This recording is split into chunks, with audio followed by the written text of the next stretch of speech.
Hello everyone, you have come to Tata Comic Preview channel. Let read together. Have fun. This is an art collage novel video. I made this series so you guys can experience the story faster. The video will focus on the character's psychology, the images are for illustration purposes only. Wuya remained silent. He was not angry, and it seemed like he was already used to this. He was not surprised at all. In fact, he felt his master's punishment had been light compared to before. However, his master's words were more succinct now. As he kneeled on the ground, he recalled Mingxirin and Zhou Hongong's words about their master's change. The more he thought about it, the more perplexed he became. In any case, it was no longer important at this moment. Perhaps, the commotion was too loud. Duanmu Sheng, Mingxirin, Xiao Yu, Little Yuan, Hua Yuesheng, and the others rushed over to the eastern pavilion.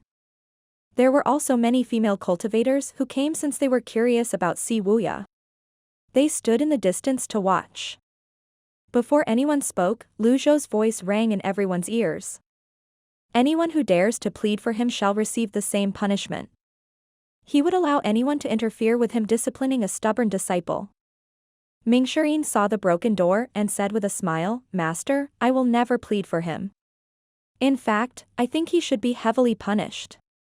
The others were not bold enough to say anything. "You talk a lot." Lu Zhou walked down the stairs.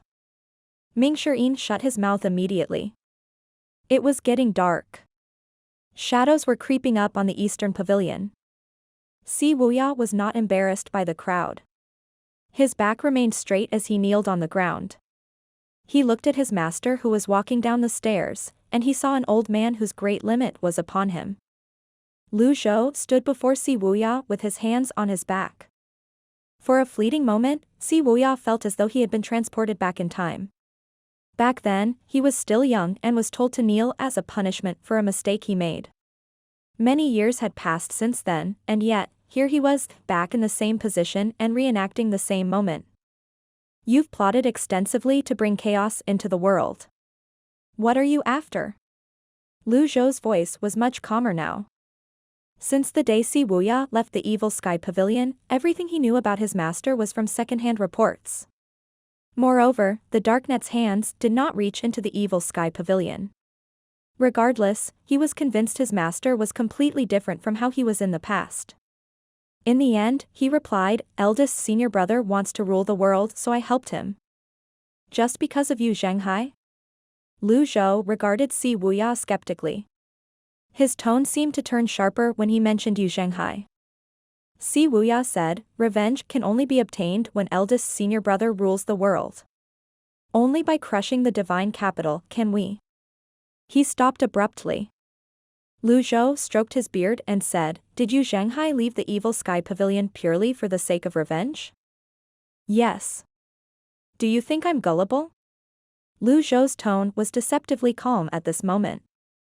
Wuya felt an unbearable pressure pressing down on him at this moment. If it was just for revenge, why did he need to crush the divine capital? With the Nether Sect's current strength, it was not impossible to flatten Lulan when their members were mobilized in the hundreds of thousands. Lulan was a nation ruled by witchcraft. It was still behind Great Yan's cultivators if they went to war. "I dare not." "I have told no lies," Wuya replied. Lu Zhou stared at Wuya. He had helped Wuya during the battle in Liang province, merely only made Wuya acquiesce to returning to the Evil Sky Pavilion. It did not raise nor change Wuya's loyalty. Name, Wuya. Identity, Great Yan human. Realm, nascent divinity tribulation realm. Wuya was the rascal whom Lu Zhou had nurtured. Each disciple was more stubborn and obstinate than the last. "Yu Shangrong won't tell me, and you won't tell me either.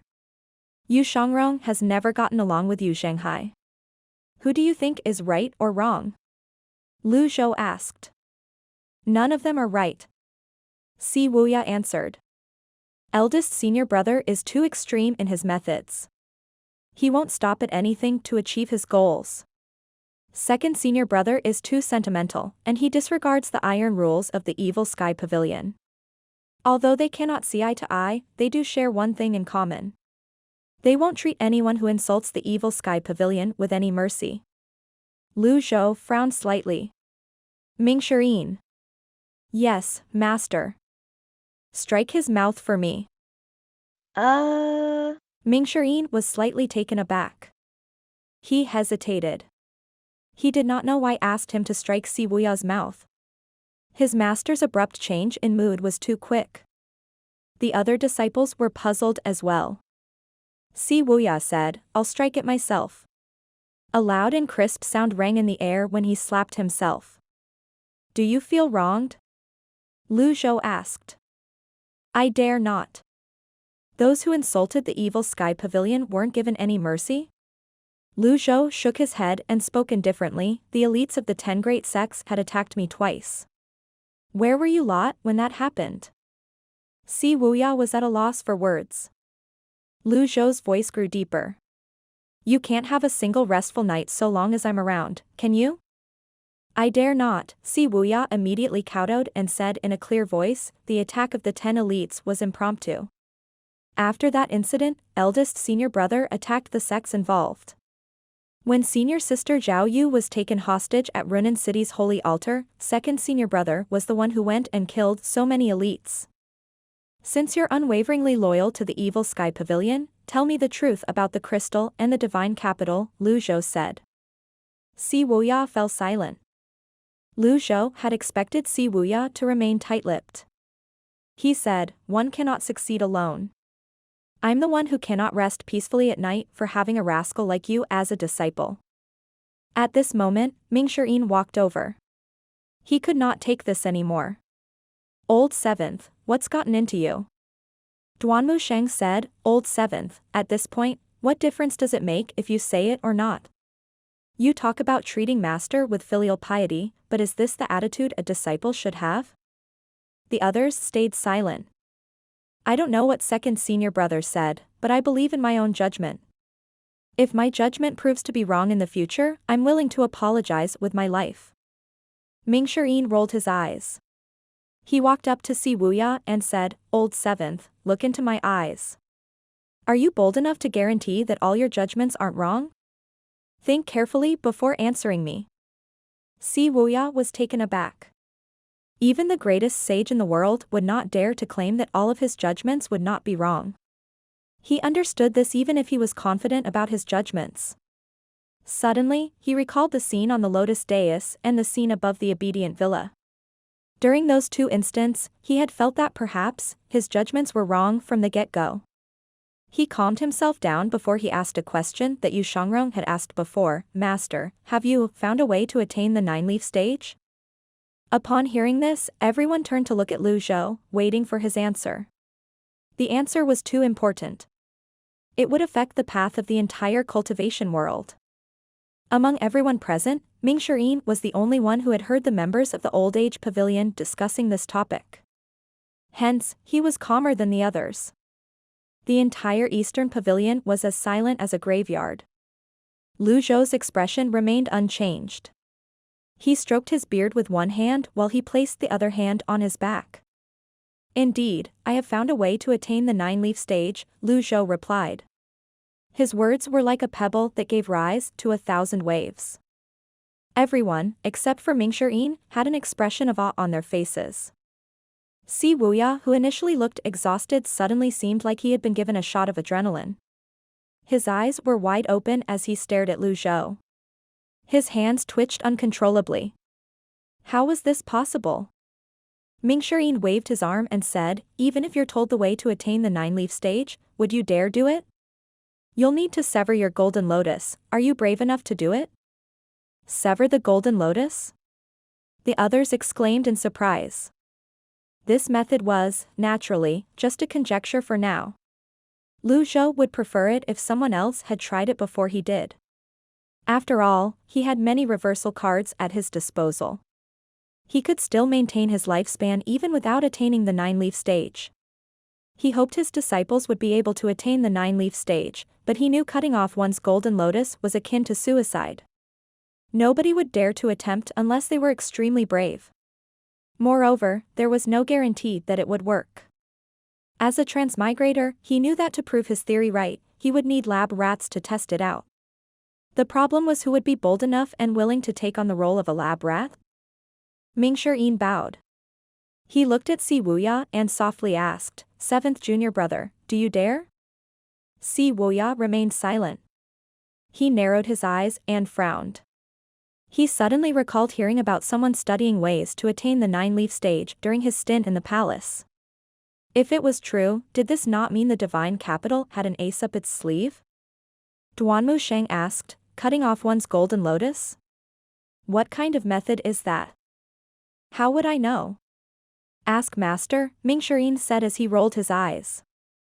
Zhou stroked his beard and said, "Severing the golden lotus is one way of attaining the nine-leaf stage, however, there's a possibility you might lose your life in the process. Therefore, do not attempt it lightly." The others nodded. Zhou looked at Si Wuya and asked, "Are you satisfied with my answer?" Upon hearing this, Si Wuya shuddered.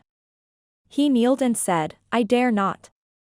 It's the duty of a teacher to address his students' questions." "I will answer any question you have," Zhou said. The others felt Zhou was a magnanimous person when they heard his words. This was how a true master should act. On the contrary, Si Wuya felt Zhou's words were mocking him. He could not help but shudder in fear. His master was still his master, but was he still the same disciple as before? Zhou spoke again, "By the way, how long do you think I have left to live?" "Well..." Si Wuya trailed off. He was, naturally, afraid to speak his mind. Although he and almost everyone thought Zhou's great limit was fast approaching, he did not dare to verbalize his thoughts in front of Zhou. Without waiting for Si Wuya to respond, Zhou looked at everyone present and loudly asked, "How long do all of you think I have left to live?" The main hall was as silent as a graveyard at this moment. Zhou had been wanting to ask them this question for a long time now. He found it amusing. Did humans become stupid, or were they so used to living with these shackles that they did not dare to break them? Everyone continued to stay silent. As expected, Zhou knew they would not dare to answer his question. He waved his sleeve and said, "Lock him up in the cave of reflection. Seal his cultivation base, and give him 50 beatings with the plank." "Understood." Ding. Punish Si Wuya. Reward, 600 merit points. Zhu Honggong walked up to Si Wuya in his own volition. After all, he was on friendly terms with Si Wuya. It was most appropriate for him to escort Si Wuya. The others looked at Si Wuya and shook their heads. They did not understand why Si Wuya would remain so stubborn and persist in opposing Zhou. Why would he subject himself to such a treatment? Si Wuya stood up and followed Zhu Honggong. He took 2 steps before he suddenly came to halt. Without turning back, he said, 3 days ago, the Darknet has received word that the 10 great sects have formed an alliance called the Fiend Extermination Alliance. Rumors are rife about second senior brother being killed. Now, the Noble Path is planning on fighting back." As soon as he finished speaking, he left with Zhu Honggong. Ming-Sher frowned. Little Yuan pouted and said, "Master, that group of people is too despicable. We must teach them a lesson." "How do you plan on teaching them a lesson?" Little Yuan scratched her head. She waved her small fist and said, "Capture them and clobber them?" Naturally, Zhou did not agree to her suggestion. He noted that Little Yuan's killing intent was no longer as strong as before. After a while, he waved his hand and said, "Let's call it a day." "Rest well, master." "I'll take my leave, master." Ming-Sher stay, Zhou said. The others left the eastern pavilion. Ming-Sher glanced at the shattered wooden door on the floor and said respectfully, "I'll fix that." Zhou nodded and said, "I'm giving you 2 missions." Ming-Sher was overjoyed when he heard that he would be entrusted with 2 missions. "Just say the word, master. I'll do everything in my power to complete the missions. I'll complete it even if I have to swim across a sea of flames or climb a mountain of blades." For the first mission, spread the word about severing the golden lotus being the way to attain the 9-leaf stage, Zhou said. "Huh? Ming-Sher-In started. They had gone to so much trouble, traveling to the Yuan'er sect and learning about the way to attain the 9-leaf stage through the 3 sects Patriarch's chessboard. Why would they easily reveal this to the masses? He could not understand this at all.